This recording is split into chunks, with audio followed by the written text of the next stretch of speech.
Good morning, travelers. Welcome to another Kantot Eats. Nag-join ta karon sa Habhaban 2025, organized and prepared by FINMA COC Hospitality and Tourism Management students, headed by HTM-SBO Governor Angeline Poblacion, and with HTM-SBO Advisor Sheena Monique S. Abreso, MSHM, and Shikaina Y. Katipan, MSHM. And to all HTM-SBO officers and volunteers, if nagplan mo gusto mo join ani next year, i-follow lang ilang official page na ako itag sa caption for updates and details. Kay open ni siya sa public, dili lang sa mga students. And for only 150 pesos, maka-join na ka sa ilang habhaban or budol feast. Sa isa ka table 11 mo kabuok, so pwede kayo dalon nimo ang tibuok barkada og pamilya. Kay 150 pesos lang gid siya. And wala siya gitipid na bodol fight. And kanitanan prepared by the HTM students sa FINMA COC.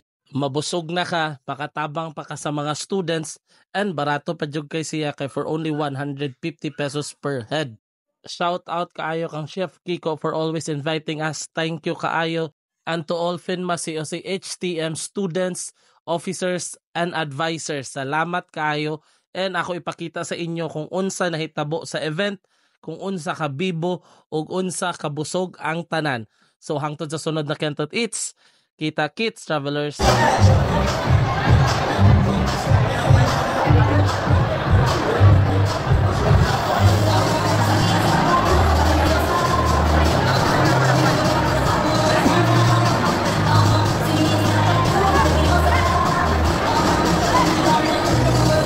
Okay, before we go to our president here, our followed by last and final 10 minutes na awang ihatap.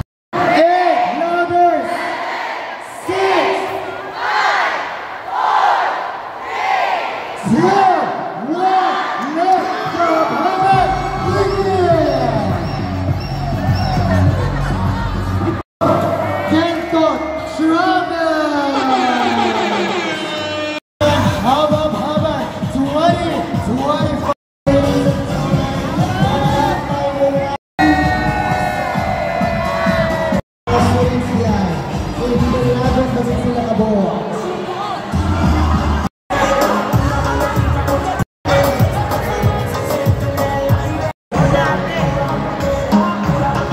Our HCM program head, Ma'am